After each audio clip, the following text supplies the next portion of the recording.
l'Erlecha, si je ne me trompe pas, Vekoye Hashem Yachalifuchoa Ya'alu Evek An-Nesharim. Et ceux qui ont confiance en Hachem renouvelleront leur force. Il leur poussera des ailes comme des aigles.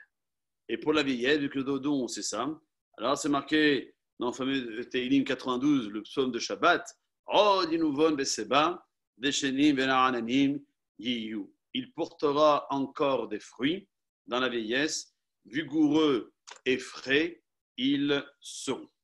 Ça, c'est notre première source et notre première base sur ce thème-là. Est-ce qu'on doit étudier la Torah tout le temps ou bien doit-on apprendre un métier? Cette même Gemara Kiddushin nous dira dans la page 29 que l'homme, le père, a 5 devoirs vis-à-vis de son fils. Le circoncire. S'il ne sait pas le faire, il fera appel à un Moël. Le racheter, si c'est un premier-né. Lui apprendre un métier. Lui enseigner la Torah. Pour lui apprendre un métier, s'il ne sait pas, alors il l'enverra dans une école. Lui enseigner la Torah, s'il ne sait pas, il l'enverra chez un rave. Lui trouver une femme, s'il a du mal, il passera par une chatranite ou un chatran. Et si la 6e version qui rajoute la Gemara, qu'on doit aussi apprendre à notre fils à nager. Marloquet entre les commentateurs du Talmud. Est-ce que c'est apprendre à nager au sens propre du terme, dans la piscine, dans la mer, ou bien doit-on apprendre à nager au sens figuré? Dans la vie, il n'y a pas que des moments roses. L'actualité nous montre que véritablement, on doit savoir se débrouiller malgré les difficultés que l'on peut rencontrer. On voit bien que la Gemara, dans ce passage-là, dit que le père, il a des obligations. L'obligation de lui enseigner la Torah et l'obligation de lui apprendre un métier. Et c'est ça toute la discussion que, eh bien, c'est la chaîne nous allons avoir tout de suite.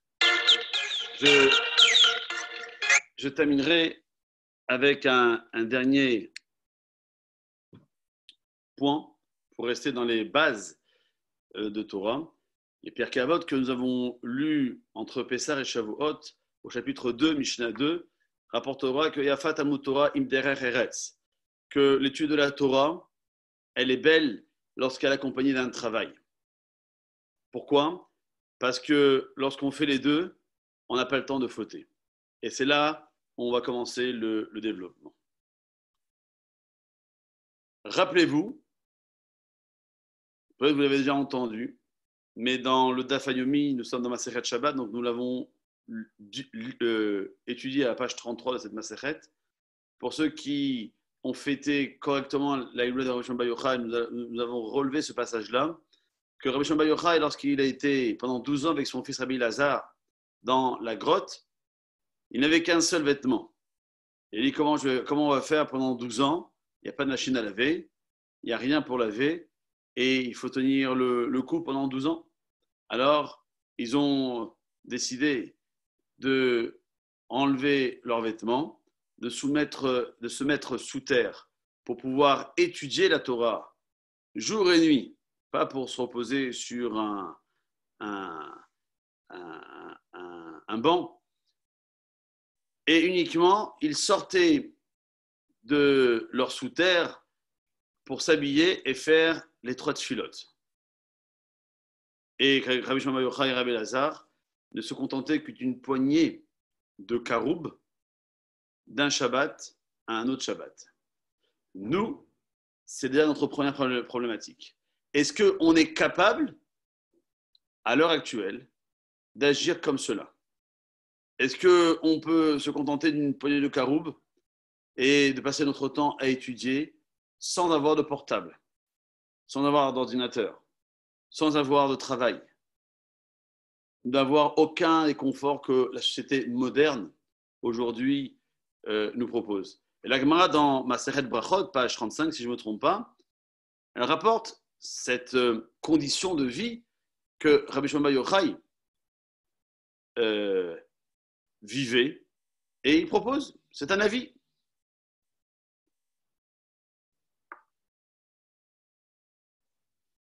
Ou,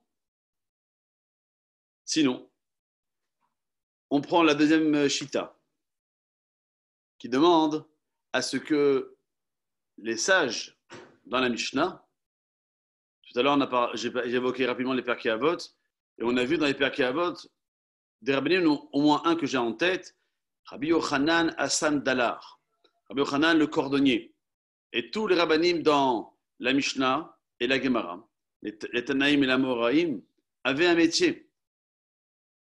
Le Chafetz Chaim, pour parler d'une période beaucoup plus récente par rapport à nous, et avait une épicerie.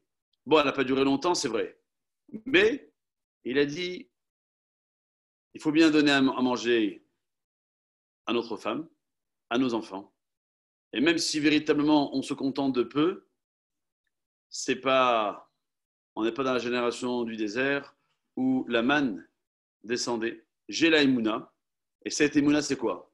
C'est que je vais mettre en avant premier, dans le ikar, dans l'essentiel de ma vie, l'étude de la Torah.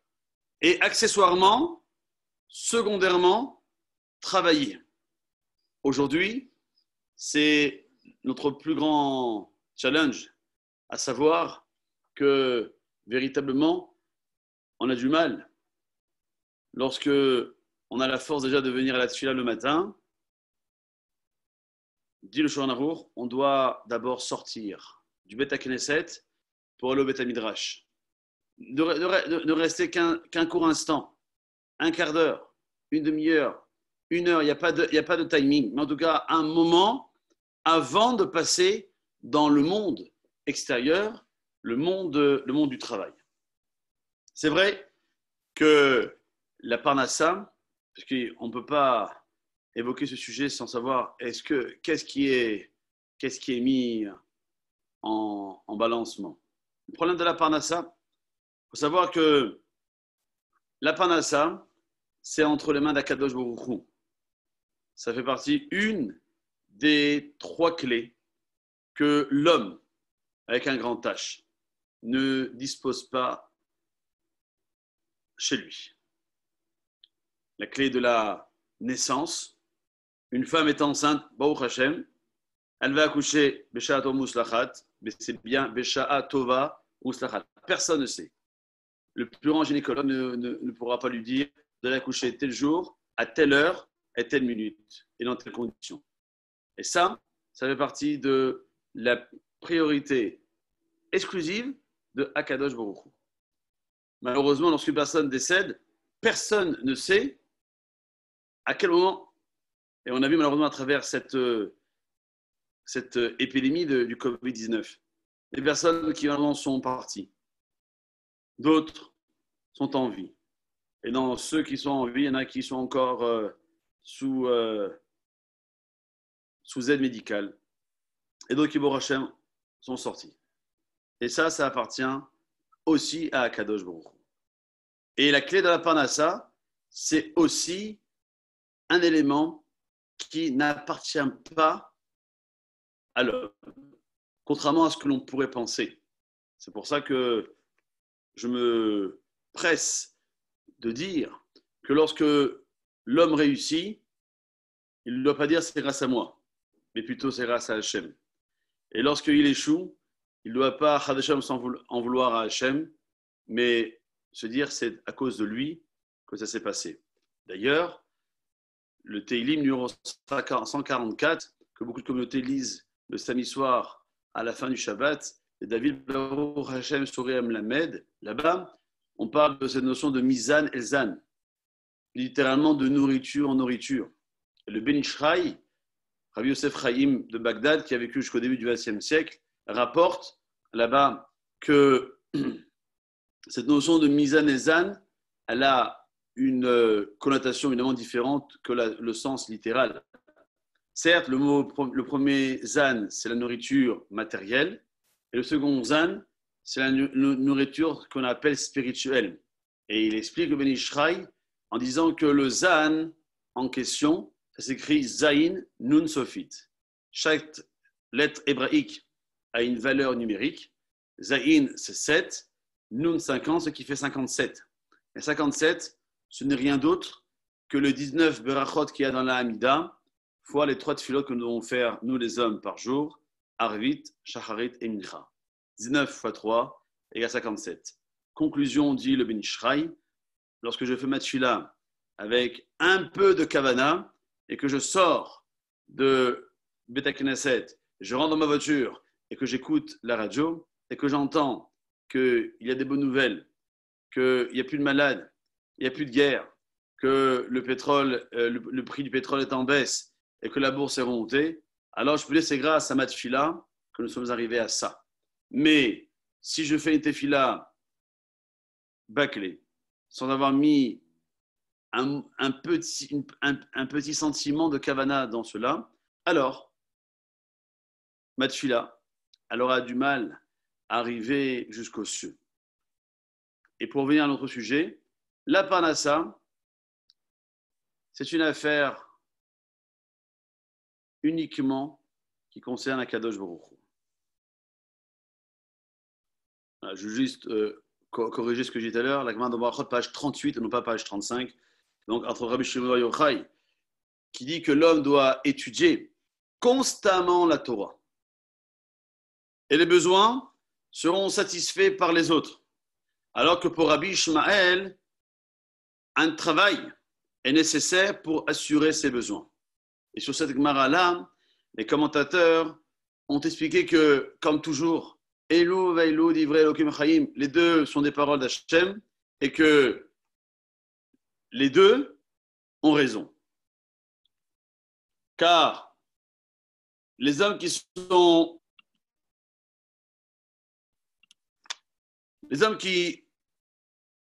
sont dotés d'une piété extraordinaire, alors ils vivent de manière surnaturelle. Et la bénédiction d'Akadosh Baruch Hu, elle descend directement, tout seul. Et c'est vrai que nous devons, nous, faire en sorte qu'à travers notre travail, il y a cette volonté, ce désir, ce besoin d'étudier la Torah. Comme le dira le chapitre 4 des Pirkei Avot. Im kemach en Torah. S'il n'y a pas littéralement de farine, donc de nourriture, de manger, alors il n'y a pas de Torah. Mais il faut voir la suite. Im en Torah en kemach. S'il n'y a pas de Torah, alors il n'y a pas de nourriture. Comment moi je peux passer mon temps à manger matin, midi, soir, voir les encas du matin, plus l'après-midi et un petit fruit avant d'aller dormir, et ne pas penser, ne pas concevoir que ma neshama, elle aussi, à la faim, elle a soif. Et on lui donne à manger par les misvot, on lui donne à boire par l'étude de la Torah. D'ailleurs, nous avons un principe qui aujourd'hui se fait un peu partout dans le monde, cette notion de Issachar et Zevulun. Issachar, c'est celui qui étudie la Torah, d'où cette répétition de la lettre Shin dans son nom pour lire non pas Issachar mais Yesh Sachar. Il y a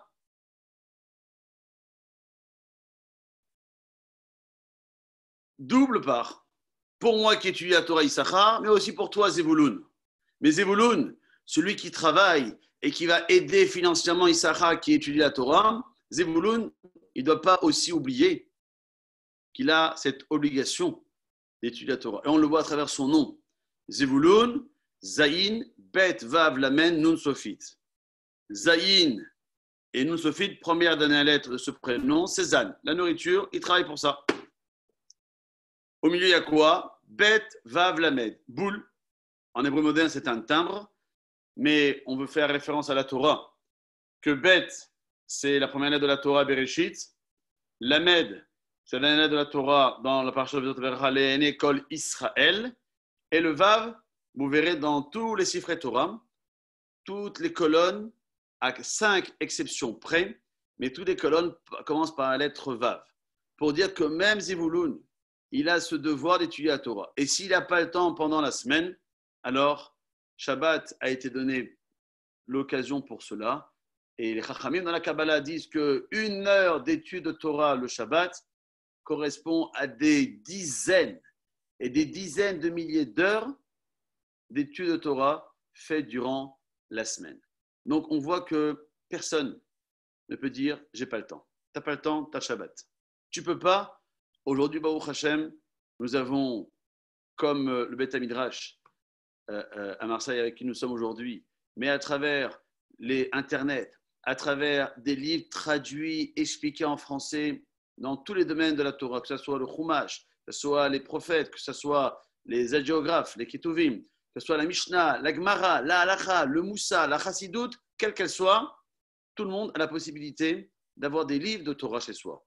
Il est inconcevable de rentrer dans une maison uniquement lorsqu'il y a une télévision à grand écran, pâle, c'est calme, avec des DVD dans tous les sens, et on cherche partout de quoi s'éduquer, de quoi apprendre à connaître Akadosh Baruch Hu, et grâce à cette possibilité que nous avons aujourd'hui et depuis des années, car nous sommes la génération de la Teshuvah, et la génération où depuis plus de 20 ans, l'homme Israël est revenu aux sources, et on dit que dans la Gemara que la Géoula, elle sera mekarevet et la Teshuvah, elle sera mekarevet et la Géoula, que le fait de revenir vers Dieu approchera et anticipera la Géoula, la délivrance finale.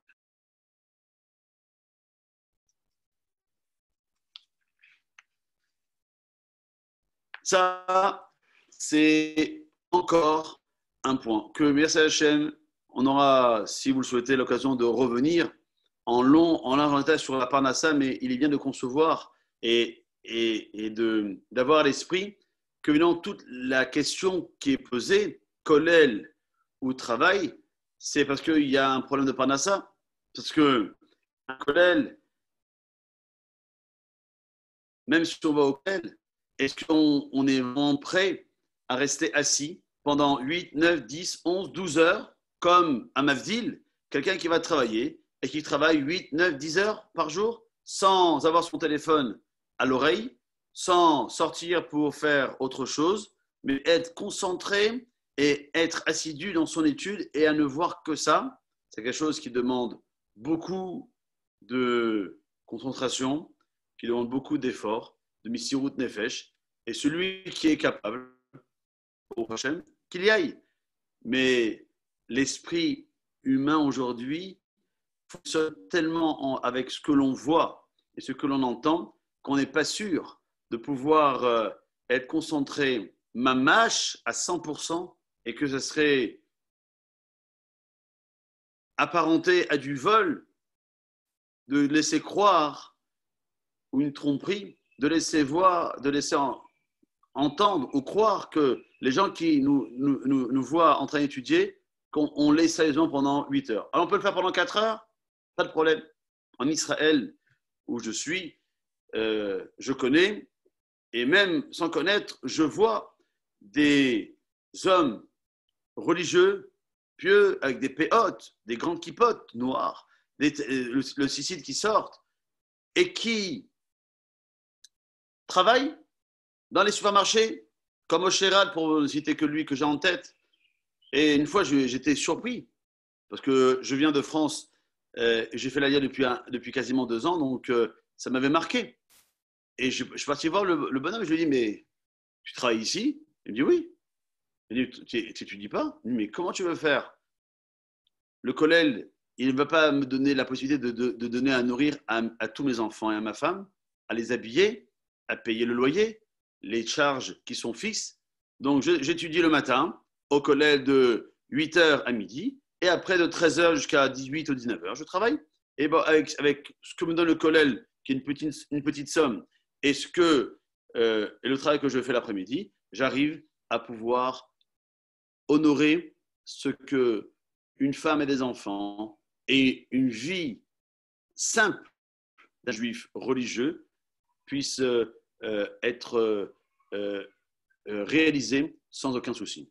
Et donc ça, c'est un concept, à savoir que, encore une fois, l'étude de la Torah, elle est belle lorsqu'elle est accompagnée d'un travail. Aujourd'hui, ça se vérifie encore plus, car si on ne pense qu'étudier à 100%, entre guillemets, ça marcherait. Alors si ça marche véritablement en étant honnête avec soi-même, Baruch Hashem, je serais même envieux de cela.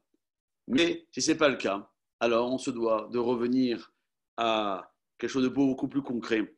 Car le fait que dit la Mishnah, que ça va nous amener à fauter, bah oui, parce que si je n'ai pas de quoi manger en étant au kollel et que je dois acheter pour ma femme un petit cadeau parce que c'est son anniversaire, ou bien acheter ce qu'il faut pour Shabbat et que, Baruch Hashem, j'ai beaucoup d'enfants et que je n'ai pas, qu'est-ce que je vais faire? Ben, je vais voler, Chad Shalom.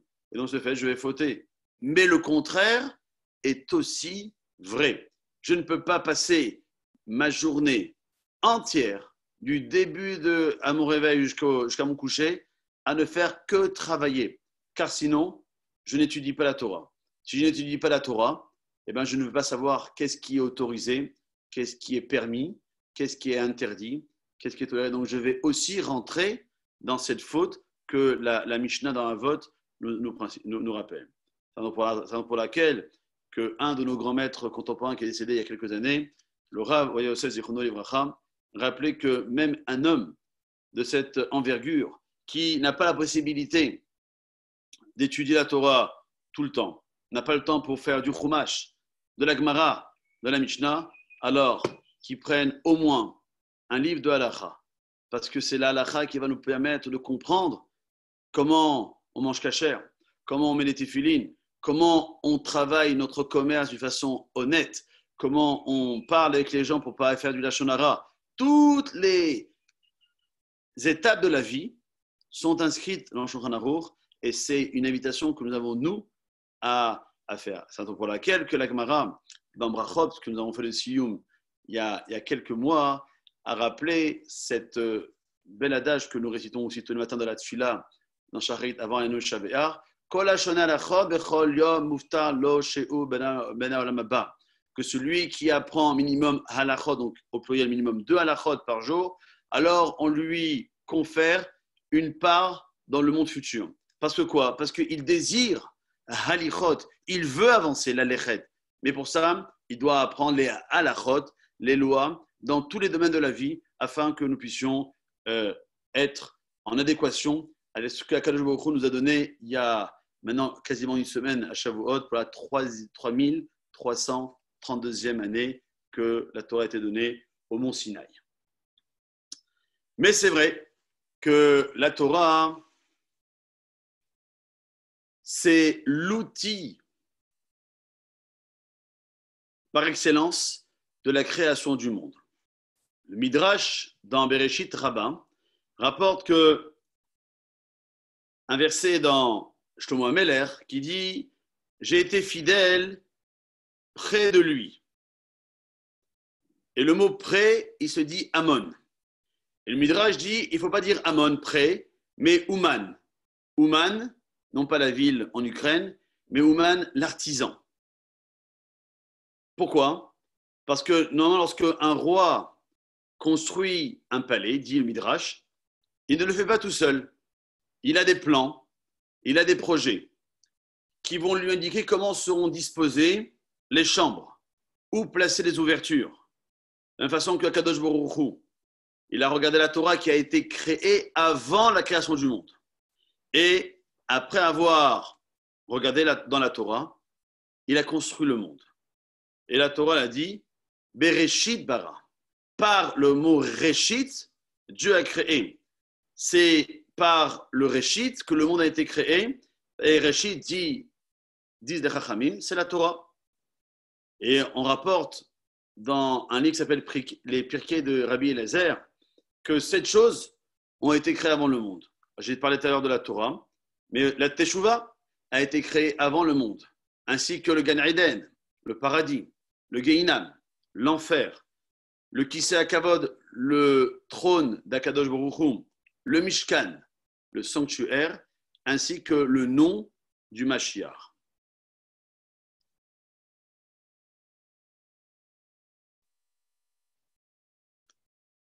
Alors, donc, 7 éléments ont été créés avant la création du monde.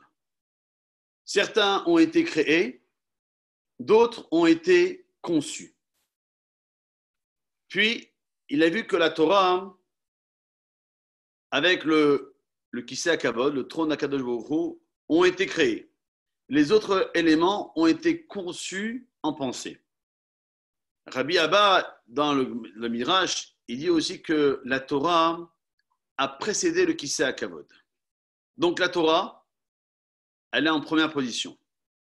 Il est vrai que la Torah, c'est une sagesse supérieure qui précède à toute existence.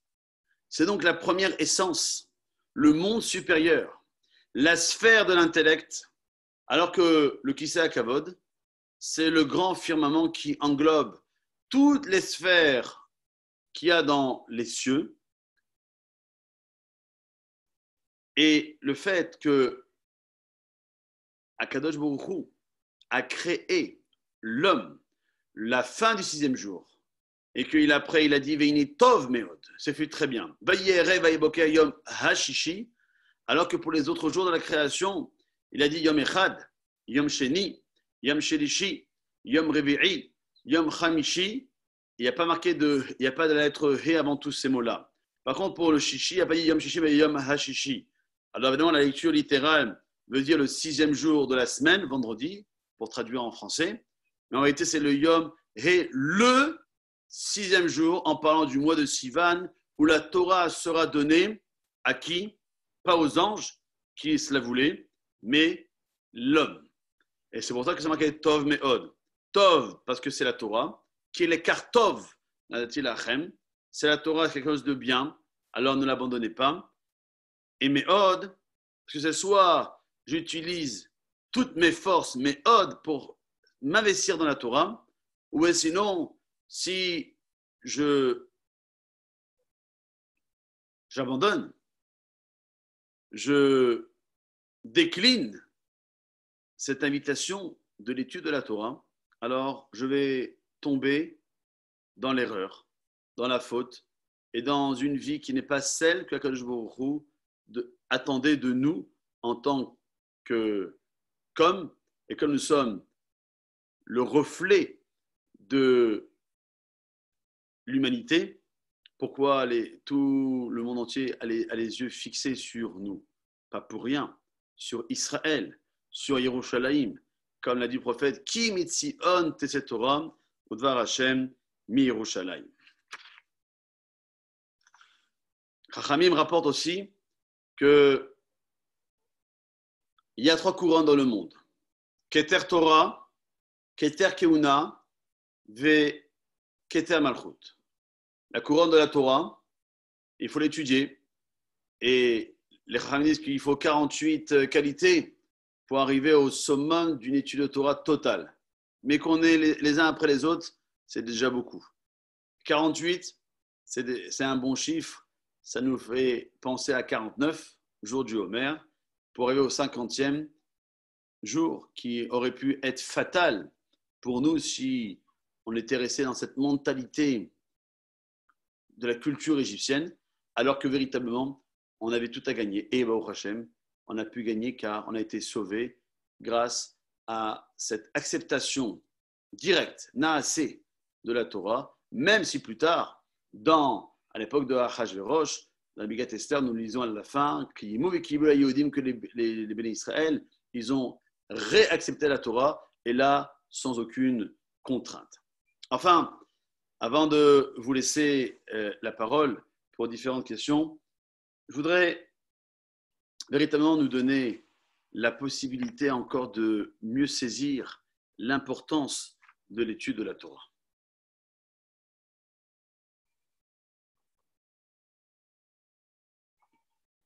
Un jour, Rabbi Israël Misalanter est arrivé au Beth Midrash avec un seau dans lequel il y avait un poisson vivant.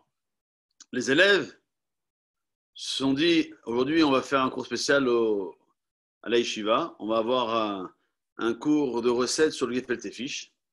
Alors, Rabbi Israël, il a mis le poisson sur la teva. Il l'a abattu et il l'a éventré. Personne ne comprenait pas à cette attitude du Rav. Mais le Rav s'est expliqué. Il leur a dit, vous avez vu ce qui est arrivé à ce poisson? Il y a un instant, il était vivant. Et maintenant, je l'ai éventré et il est mort. On fera exactement ainsi à celui qui n'étudie pas la Torah.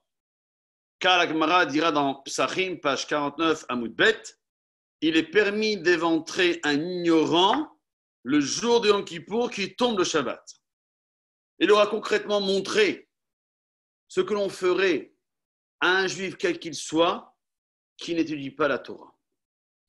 Toutes nos connaissances dans toutes les sciences sont inutiles si on n'a pas notre Torah dans notre vie. D'ailleurs, on se posait la question que pourquoi, qu'on aurait fait, car on sait que lorsqu'on voit un Tamid Chacham hors pair, alors on fait une bracha, Baruch shechalak mechokmato l'eriav. Akadosh Baruch Hu, il a partagé de sa sagesse à ceux qui le craignent. Si on voit un savant non juif, on lui dit Baruch shenatan mechokmato lebasar vadam. Baruch Hu, il a donné de sa sagesse à un être de chair et de sang. Et la question est de savoir, et si on voit un savant juif, quel bracha on fait? On ne peut pas faire shechalak parce qu'il n'a pas mis sa tête dans la Torah. Et on peut pas dire chez Nathan parce qu'il a mis sa tête uniquement là où il ne fallait pas la mettre entièrement. Donc, le problème, il est soulevé.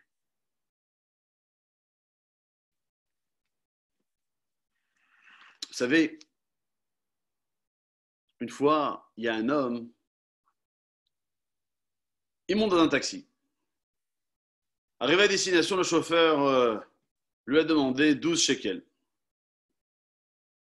Alors le voyageur lui remet un billet de 20 et le chauffeur lui rend 6 shekels. Dites-moi quelle sera la réaction du voyageur. Il ne va pas se dire, je ne veux pas faire une histoire pour 2 shekels. Mais il tendra la main et il demandera avec gentillesse et politesse, il manque 2 shekels. Si un homme a perdu 2 minutes d'étude de Torah, est-ce qu'à la fin de la journée, il restera 2 minutes en plus? Est-ce qu'il va se dépêcher pour aller au Beth Midrash de Marseille, comme il ne sort pas du taxi avant d'avoir le juste compte en exigeant il manque 2 minutes? Avec un plus gros billet, lorsque le caissier s'est trompé, il n'a pas rendu un billet de 100 shekels, est-ce qu'un de nous renoncera? Est-ce qu'on va se dire, je ne vais pas faire une histoire, il y a du monde derrière de moi qui attend pour payer aussi ses courses, je vais partir, tant pis pour les 100 shekels? Non. Alors, on devrait avoir le même comportement, ne serait-ce que pour un quart d'heure d'étude de Torah. Et votre Rav, qui donne un cours de Torah d'un quart d'heure, le matin, le soir, entre Mincha et Arvit, ou après Arvit, prenez ce quart d'heure-là. Il nous sera bénéfique. Et je dis il nous sera, car non seulement moi, ça m'arrive, lorsque je vais dans des synagogues où je ne suis pas le rabbin, d'écouter le Rav de la communauté, mais même lorsque je suis dans ma communauté et que je donne le cours, j'apprends non seulement ce que j'ai étudié avant de le transmettre, mais aussi en le répétant, c'est aussi une autre forme de compréhension qui s'offre à moi et à chacun d'entre nous. J'ai une question à poser. Qui, comme Akadosh Baruch Hu, sait ce qui est bon pour nous? Il nous indique comment agir pour notre bien tous les jours. Mais nous faisons le contraire. À quoi ça ressemble Un malade qui est en danger, qui a reçu des médicaments du médecin, du sirop, des cachets. On lui a prescrit de prendre 8 fois par jour les cachets et 1 fois par jour le sirop. Mais le malade a inversé les médicaments et la posologie. Il n'a pris les cachets qu'1 fois par jour et le sirop 8 fois par jour. Et malheureusement, il a quitté ce monde. Akadosh Baruch Hu nous a donné plusieurs sortes de misot. Certaines ne sont applicables qu'une seule fois. Certaines, chaque jour. Et d'autres, il faut les appliquer tout le temps. Mais nous inversons l'ordre. Les misot d'1 fois par semaine, nous les faisons chaque jour. La misot de chaque jour, nous la faisons 8 fois par jour. Et la misot qu'il faut appliquer tout le temps, alors on ne l'applique qu'une fois par jour. La fête de Pessah, c'est manger la matzah pendant 7 jours. Mais il y en a qui adorent manger la matzah en dehors de Pessah, parce qu'en plus, pour les Sefaradim, c'est maisonnot, donc on n'a pas tout cette galère, entre guillemets, galère, de bénir Hachem, Birkat Amazon, avec Motzi et Tchadvaim. On a la fête de Sukkot, avec la Souka, les Arba Minim. Mais il y en a qui aiment bien être de manger dehors, sous une souka avec un peu d'ombre pour ne pas avoir le soleil tapant au moment du repas. Nous avons le chauffard au Rosh Hashanah, mais il y en a qui aiment bien l'écouter à Kippour, alors que c'est juste un minag. Il y en a qui, on a à Purim avec les Bekatestem, il y en a qui aiment bien faire le michté d'autres jours. Il y en a qui ont à la Chanukah, dans la Chanukiyah, mais il y en a qui aiment bien éclairer leur maison par des lampions chaque fois. Alors qu'à Shavuot, nous n'avons rien de matériel. Pendant cette fête-là, il n'y a qu'une seule chose. Être conscient qu'on a eu le mérite. Il y a 3332 ans de recevoir la Torah. Et la Torah, c'est pas uniquement un Sefer Torah qu'on met dans le Haron HaKodesh, dans le Beth Knesset. Et lorsqu'on sort, eh ben, on touchera, mais de loin, de peur qu'on s'y pique, qu'on s'y brûle. Non, véritablement, c'est cette mitzvah-là d'étudier la Torah la veille, le soir de Shavuot, et d'être conscient qu'on va recevoir la Torah le jour de Shavuot pour que tous les jours de la Torah, tous les jours de l'année, on puisse étudier la Torah et que on ne va pas réciter une bracha levatala, une bracha inutile, tous les matins à notre réveil. Baruch ata Hashem noten la Torah. Au présent, noten, il donne la Torah, car comme il est mechadesh utuvo bechol yom, il renouvelle la création du monde pour nous. Il nous donne la Torah chaque jour pour nous, et donc on ne peut pas occulter cette mitzvah-là.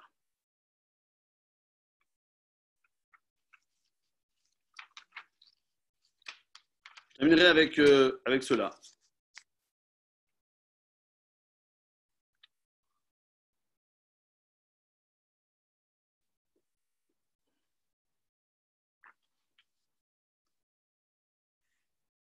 Malheureusement, je suis conscient qu'on néglige l'étude de la Torah pour des raisons qui ne sont pas indispensables.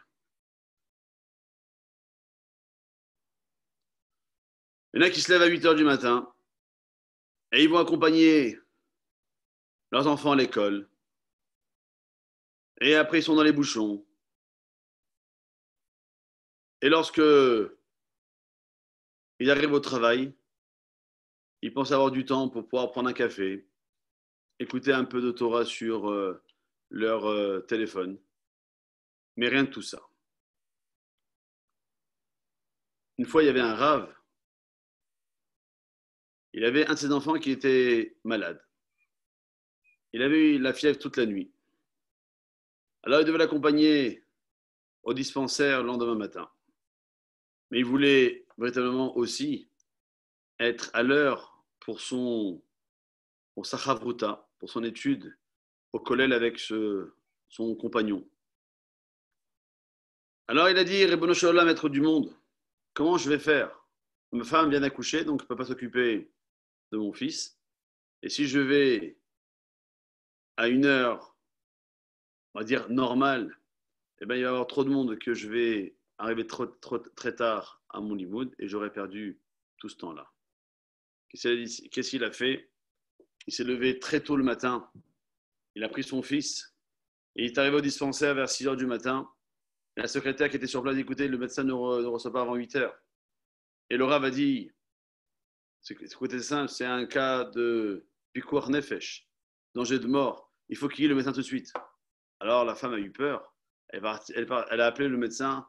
Elle dit, d'urgence, tu dois venir car il y a un danger de mort. Car c'est vrai que ne pas étudier la Torah, c'est un cas de danger de mort.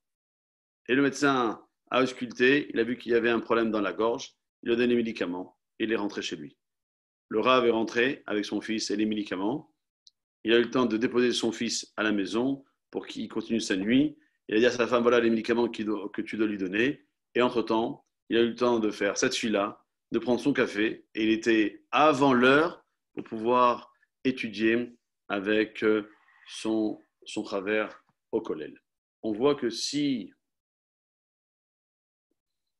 on médite de la façon comme celle du Rav, à ne pas négliger. Et là, je ne parle pas d'étudier 2, 3, 4, 5 heures. Mais là, vous avez un quart d'heure le matin et vous avez un cours de semaine, une fois par semaine, ne faites pas d'exception. Dites pas, non, mercredi soir, il y a un match de foot. Jeudi soir, non, je ne peux pas, il y a une bar mitzvah. Mardi soir, je ne peux pas, j'ai un mariage. Lundi soir, je ne peux pas parce que je suis fatigué, parce que dimanche soir, j'étais à un gala. Et dimanche soir, non. Tu as décidé de faire un cours par semaine. Dimanche soir, ou lundi soir, ou mardi soir, ou mercredi soir, ou jeudi soir, vas-y.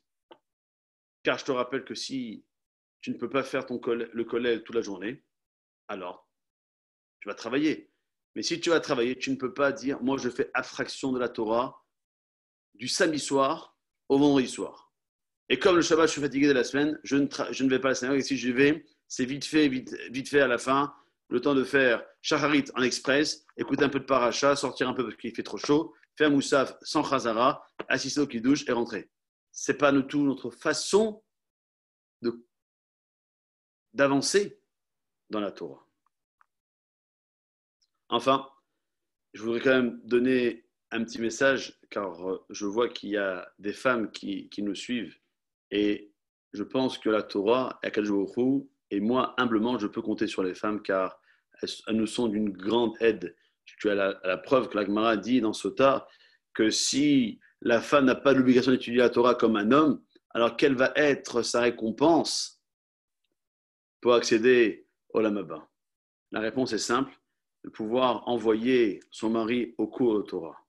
Ne dis pas, chérie, reste avec moi, on va voir ensemble la série Intel, saison 3, chapitre 25, etc. Va mon chéri. Va, mon chéri, au cours de Torah. Vas-y pendant 1 heure et apprends des choses pour que tu reviennes fort et qu'on puisse avancer encore dans la Torah. Et qu'elle envoie ses enfants à l'école, qu'elle va les chercher. Ça, c'est le salaire, le mérite de la femme. D'ailleurs, certaines femmes disent à leur mari lorsqu'il veut étudier, étudions ensemble. Et en fin de compte, ils n'étudient pas ensemble. Si on venait proposer à cette femme, on veut nommer ton mari roi d'Israël. Cependant, pas comme les rois de nos jours, mais comme David Ameller. En revanche, tu ne le verras qu'une fois par semaine et le reste du temps, il sera en dehors de la maison.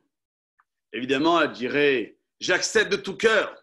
Je suis prête à accepter de longues périodes de séparation du moment qu'il est le roi d'Israël. Et moi, je serai l'épouse du roi.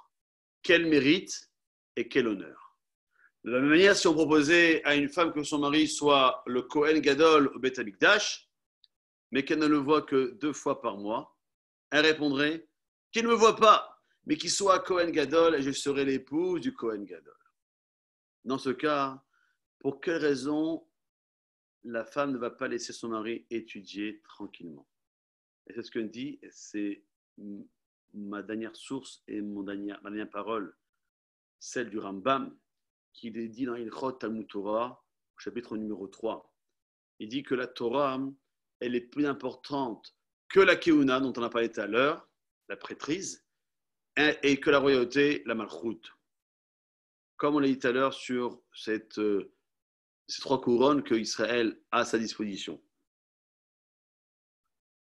Mais à travers ces 3 couronnes, on pourrait dire que peut-être, on pourrait dire que ces couronnes sont plus importantes que la couronne de la Torah. Mais le texte dit, par moi règnent les rois, et les princes fondent des lois de justice. Par moi gouvernent les grands, c'est là que tu apprends que la couronne de la Torah est plus importante que la couronne du Kohen et celle du roi. Il est évident que nous devons être prêts à nous sacrifier pour l'étudier. Exactement comme une épouse, une femme, qui se sacrifierait si son mari devenait roi au Kohen Gadol. Si nous devons avoir cette Keter Torah. Nous devons nous sacrifier. Nous devons faire attention aux abstractions de ces invitations qui vont nous apporter un Bitul Torah. Je ne dis pas, même si je sors du sujet, je ne dis pas que les plaisirs sont interdits, mais on ne peut pas passer notre temps soit dans le travail, soit dans les plaisirs. Car il y a un monde au milieu de tout cela, c'est le monde qui s'appelle de la Torah, le monde des mitzvot et le monde des maasim tovim. Le monde de la Torah, comme on a dit, c'est un monde. La Torah, c'est un océan. Ce n'est pas un fleuve. Il n'y a pas de limite. Ça n'existe pas quelqu'un qui a dit que j'ai fini d'étudier la Torah, je connais tout. Il y a toujours à étudier, à réétudier, à réviser, à revenir sur tel ou tel sujet. Et c'est ça pour laquelle que non seulement j'avais un grand plaisir à partager ce moment avec vous et que maintenant j'attends vos réactions, vos questions et même une sorte de débat, mais aussi de comprendre que aujourd'hui, en 2020, d'un point de vue personnel, on ne peut pas se contenter d'être dans un kollel. Celui qui a la possibilité d'étudier une matinée ou une après-midi ou tous les soirs, ça c'est la belle bracha. Mais on doit savoir qu'il y a un monde dans lequel on ne peut pas faire abstraction et dans lequel on doit vivre avec nos moyens. Et si nos moyens n'existent pas, alors on aura du mal à y vivre. Mais ces moyens ne doivent pas être uniquement un objectif en soi. On se doit aussi de faire en sorte que la Baruch Hu nous a donné une tête et des mains. C'est pour travailler, c'est pour étudier et c'est pour nous amener à pouvoir avancer. Maintenant, celui qui n'a pas la possibilité de faire cette étude, soit du matin, soit l'après-midi, soit du soir, et qui va se contenter en semaine que d'un petit moment, alors ce n'est que la semaine, alors qu'il se rattrape durant le Shabbat pour savoir, pour montrer à Kadosh Baruch Hu les ma'an shemo be'ava, comment il aime Hachem, et aussi pour ouvrir la voie à nos enfants et à nos petits-enfants que la Torah, c'est quelque chose qui n'est pas fermé. C'est pas tu étudies ou bien tu es mort, c'est tu étudies et tu vas travailler et tu peux avoir des passe-temps comme le sport ou autre lobby et aussi une vie familiale et une vie amicale et une vie communautaire. Et c'est comme ça que non seulement on n'a pas le temps de fauter, on sera fatigué, mais qui a dit que dans ce monde-ci, on doit se reposer, on doit uniquement être dans cette notion de Olam Asiya. Ce monde-ci, c'est le monde de l'action, c'est le monde qui est avec la lettre Ré, car on se doit savoir est-ce que je vais m'enfoncer ou bien je vais me retenir à cette petite barre qu'il y a dans le Hé pour pouvoir me relever et de pouvoir avancer tout doucement mais sûrement dans les chemins de la Torah, comme le dit le prophète, les chemins de la Torah, ils sont agréables et tous les petits passages amèneront à la paix, au shalom.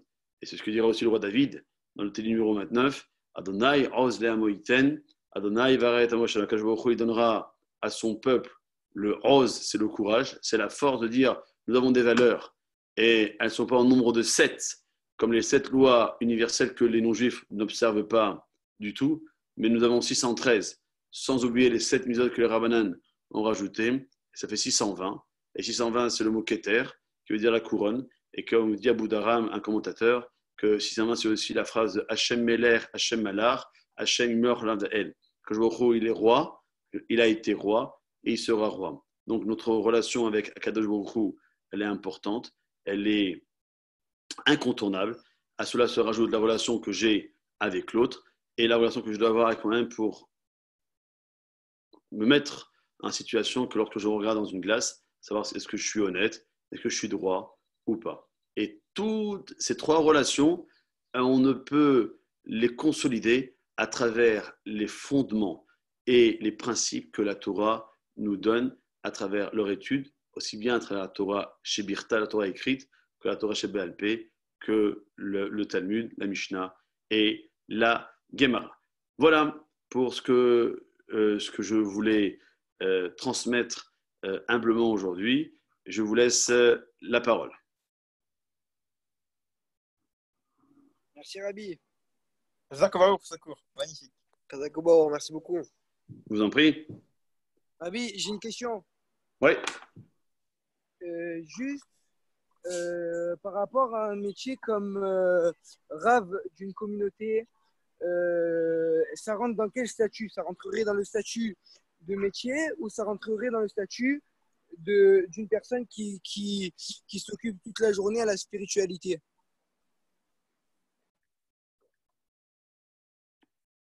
Alors, il faut savoir, je parle de la France, je connais un peu mieux parce que j'ai été rabbin pendant quasiment 20 ans, qu'en France, c'est vrai que la fonction de rabbin ou de rave, de communauté, c'est entre guillemets un métier.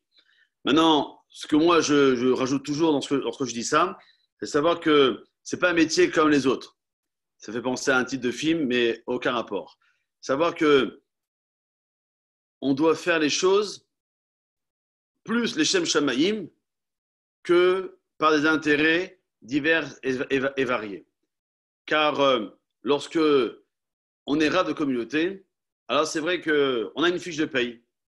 Alors en France, on a les 35 heures par semaine. Mais si vous êtes appelé en plein milieu de la nuit parce que malheureusement quelqu'un est décédé, vous n'allez pas dire non mais je ne réponds pas à ce travail-là, je ne travaille pas, ce n'est pas mon truc. Un rave, il se doit d'être au service de sa communauté à tout moment. Il n'y a pas de jour férié, il n'y a pas de jour où il est en repos, il n'y a pas de week-end. Alors même si Shabbat, c'est la plus grande journée, mais il n'y a pas de dimanche où il se repose, ou le lundi ou le mardi. Il n'y a pas de pont, il n'y a pas de jour où il peut… Alors non, aujourd'hui, ça peut aussi être en parallèle avec le thème d'aujourd'hui, à savoir qu'aujourd'hui, on ne peut pas concevoir qu'une personne ne prenne pas de vacances. Et pourtant, j'oserais dire que le rabbin ne peut pas prendre de vacances. Et pourtant, puisqu'il est marié, généralement les rabbins sont mariés, une femme va dire écoute, et il faudrait qu'on parte. Donc il doit se mettre, s'arranger pour faire en sorte que lorsqu'il va s'absenter quelques jours pour reprendre des forces, que quelqu'un soit à sa place pour faire en sorte qu'il n'y ait pas de vacances de son poste et que la communauté, elle, a toujours besoin. Les Juifs, au Hachem, que Dieu les bénisse, lorsque ils ont besoin du rabbin, de la communauté, on doit répondre présent, non pas parce que de peur qu'ils aillent voir une synagogue concurrente, Rabbi Shalom, mais savoir que parce que la Torah n'est pas là, alors ça ne sert à rien, je vais faire autre chose et ça s'arrête là. Alors que véritablement, nous avons un travail, les Shem Shamaïm. Ce n'est pas uniquement dire que le rabbin ne doit pas être payé, il ne doit pas être sous-payé ou bien surpayé, mais il doit savoir que ce n'est pas uniquement le salaire ou les avantages qui vont l'intéresser à gérer cette fonction, c'est aussi de faire en sorte que nous puissions toujours être proches des fidèles à n'importe quel moment. Moi, ça fait deuxième année que je suis en Israël, ça fait 2 ans que j'essaie de faire comme en France, d'avoir un petit agenda pour m'y retrouver dans mes rendez-vous, mais Baruch Hashem, un jour ne ressemble jamais à l'autre. Et ce qu'on avait prévu de faire lendemain, eh ben, ça ne marche pas. Donc on voit bien que et le rendez-vous d'aujourd'hui est un exemple concret, c'est que je ne pouvais pas dire non, parce que je sais très bien que si je le dis un autre jour, j'aurais eu peut-être un empêchement qui m'aurait donné l'impossibilité d'être réunis ensemble aujourd'hui. Donc, il faut prendre le taureau par les cornes et avancer, et de faire en sorte qu'on puisse toujours le faire pour faire plaisir à Akadosh Baruch Hu, car c'est notre objectif dans ce monde, qu'Akadosh Baruch Hu, il attend que ça, que nos prières, que notre limoud, que le bien que l'on peut faire, aussi bien à lui qu'à nous-mêmes et aussi aux autres. Merci, Rabbi. D'autres questions? Une petite question, Rabbi. Oui. Je voulais savoir, par exemple, pour ceux qui sont encore à l'école ou qui travaillent, qui ont peut-être 1 heure ou 2 heures pour étudier dans la journée, qu'est-ce qu'ils doivent privilégier pour étudier? De la Gemara, de la Mishnah, du Chumash, de la Halakha? C'est quoi le domaine qu'on doit privilégier quand on n'a pas beaucoup? Comme je l'ai dit tout à l'heure, je ne fais que rapporter les paroles de notre gadol de la génération, le Rav Yosef Zichrono Livracham, qui a dit que lorsqu'on n'a pas beaucoup de temps, alors on doit consacrer toute notre disponibilité à l'étude de la halakha. D'accord, merci Rav. Je vous en prie. Autre question? Et Rabbi, entre Rosh Yeshiva et Kollel, et travailler dans un Kollel, est-ce qu'il y a une grande différence ou il n'y aurait pas de différence? Yeshiva, c'est pour les jeunes hommes qui sont célibataires, alors que Kollel, ce sont des hommes qui sont mariés. Donc, lorsque tu vas à la Yeshiva, on ne te paye pas pour étudier, alors que lorsque tu rentres dans un Kollel, lorsque tu es dans un Kollel, tu reçois une certaine indemnité, une certaine prime pour t'entraîner à venir étudier et à pouvoir pourvoir aux besoins de ta famille. Mais généralement, ce ne sont pas des sommes importantes. Donc, c'est très difficile de pouvoir acheter ce qui est nécessaire, la nourriture, payer un loyer, les charges, les affaires, les vêtements des enfants, les collages, faire plaisir à ta femme. Et donc, ce fait, il faut trouver des solutions. Et l'argent ne tombe pas du ciel. Donc, il faut réfléchir avec d'autres idées que celle-là. Okay. Je crois qu'il y a une question dans le chat. Vas-y. Vous savez, juste pour corroborer un peu cette idée, une fois, il y avait un milliardaire qui est parti voir le Chafetz Chaim. Le Chafetz Chaim qui a vécu jusqu'à 1933, donc c'était pas il y a 3000 ans. Et lorsqu'il est arrivé dans la maison du Chafetz Chaim, il est rentré dans la maison et était choqué de voir la maison du Chafetz Chaim. Il dit, c'est quoi cette maison, Rabbi? C'est un studio, un coin pour la cuisine, une petite chambre, un coin pour votre chambre, et puis une table avec 2 chaises bancales, et s'arrête là. Alors le Rav, il a répondu, écoute, lorsque toi tu vas en vacances, toi qui es riche, qui vas à Eilat, aux Bahamas, ou je ne sais pas où, est-ce que tu prends tout avec toi dans tes bagages, ta télévision et tes meubles? Et puis non, Rabbi, lorsque je vais en vacances, je suis de passage. Il dit, écoute, moi aussi, dans ce monde, je suis de passage. Donc, je me contente du minimum, ça s'arrête là. Alors, je ne veux pas vous dire que moi, je suis comme ça, ou bien que tout le monde fait comme ça, de faire comme le Chafetz Chaim, parce que c'est le Chafetz Chaim. Mais on doit savoir mettre, lorsqu'on est marié, avec notre femme, savoir les priorités dans la vie. Il y en a qui ont mis en priorité d'aller en vacances en février, à Pessah, juillet, août et Sukkot. Tant mieux. s'ils arrivent. Mais lorsque tu leur dis, tu peux aider un kollel, ah non, j'ai pas d'argent. Tu viens étudier, ah non, je peux pas. Donc, qu'est-ce qui va rester de ton passage sur ce monde? Des cartes postales à l'époque ou bien des selfies aujourd'hui de tous les endroits où tu as été à travers le monde entier et ça ne va pas te rapporter une place importante dans le Olam Haba, chose à laquelle nous devons travailler en ce monde-ci et c'est à travers la Torah qui est entre guillemets un mode d'emploi qui nous permettra de mieux comprendre cela.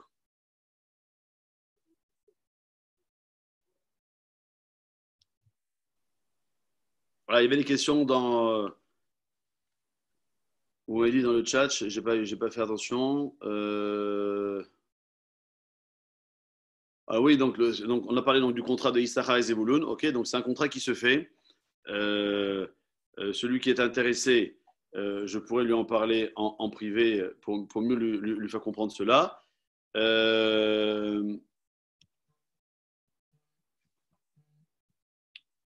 Tac.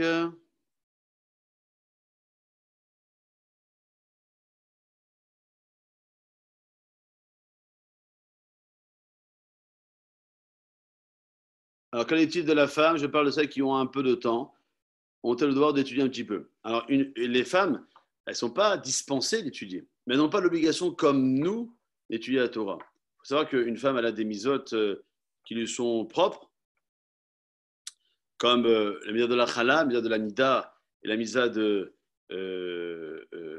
la kat nerot, et qu'il y a des halachot à savoir sur ça. Ce n'est pas uniquement allumer, savoir comment allumer la bracha avant. Après, il y a 2 jours, je suis sur un groupe WhatsApp des rabbanim de notre chère association Torah Box, savoir comment on allume après la halacha. Est-ce que c'est juste mettre l'allumette en contact avec la mèche et retirer, alors que la mèche n'a pas pris la majorité de la flamme?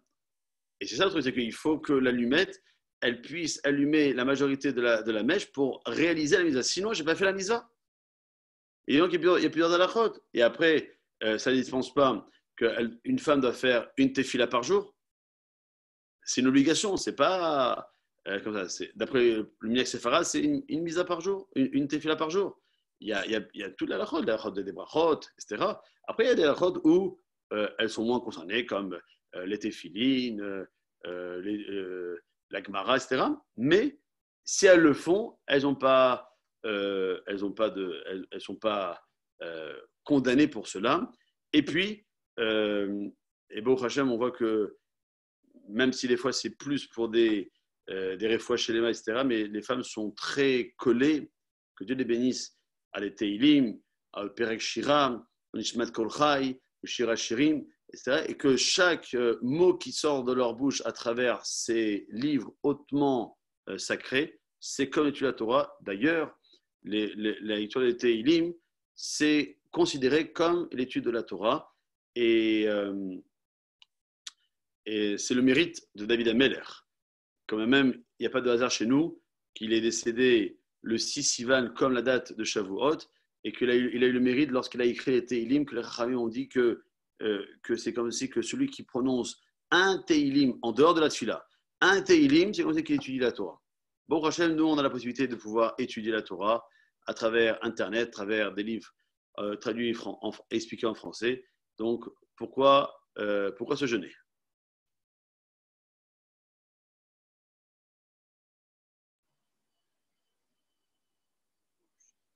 Magnifique, Rabbi. C'est bon, hein? Plus de questions?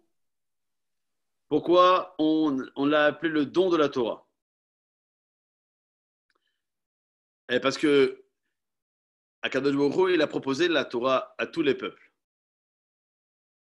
Et lorsqu'il est arrivé au Am Israël, l'Am Israël a dit Naaseh, nous ferons. Ah, si on fait, alors c'est qu'on doit, il va nous donner comment on peut savoir ce qu'il y a à faire à travers la Torah s'il ne nous la donne pas. Et comme on l'a dit, c'est marqué dans la Torah que l'Ob Hashamayim, que la Torah, elle n'est pas dans le ciel. Nous, on vit sur terre, donc l'objet d'avoir cette notion de donner. D'ailleurs, ça me fait penser que lorsque je veux boire un verre, c'est de l'eau, un verre d'eau, avant de boire pour la première fois, si je bois sans faire la bracha, j'ai volé Hachem. Par contre, lorsque je fais la bracha, il me donne l'autorisation de pouvoir profiter de ce verre d'eau, de ce gâteau, de ce fruit, de n'importe quelle chose, car tout appartient à Hachem.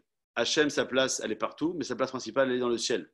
Maintenant, lorsque je veux profiter de quelque chose, alors que il va me donner Nathan.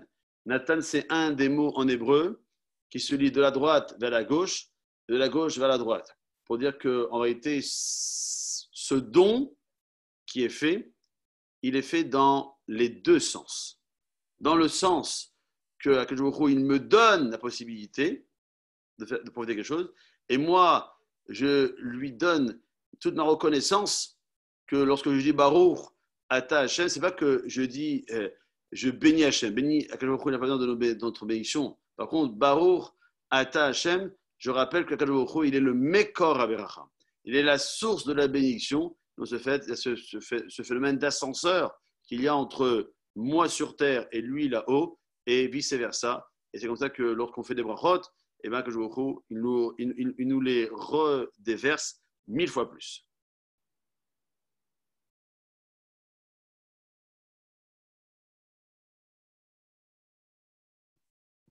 On salue aussi, il y a quelqu'un qui est du Maroc, donc on le salue aussi, les gens de Marseille, les gens de France, qui suivent aussi sur ma page Facebook, les gens d'Israël évidemment. S'il y a encore d'autres questions, je suis encore à votre disposition. Tout était clair, Rabbi. C'est bon? Merci beaucoup. Oui, très bien. Merci beaucoup pour ce cours. Je vous en prie. Alors, bonne soirée. Je vois que ce soir, vous avez aussi un bon cours avec un excellent Rav Cohen Arazi. Dieu est-il intéressé à une relation intime avec le peuple juif? Eh bien, je pense que ça fera la liaison avec ce qu'on a dit cet après-midi, car la Torah, c'est le moyen que nous avons pour pouvoir nous connecter, si on peut parler comme aujourd'hui, à Hachem. Et donc, j'espère que vous profiterez aussi bien de ce cours-là. Et j'espère, et merci à Hachem, vous revoir via Zoom. Et j'espère bientôt, lorsque les lignes aériennes seront réouvertes, de vous revoir soit en Israël, soit à Marseille. Avec grand plaisir, en tout cas. Bon, merci beaucoup, Rabbi. À bientôt. Bientôt. Au revoir.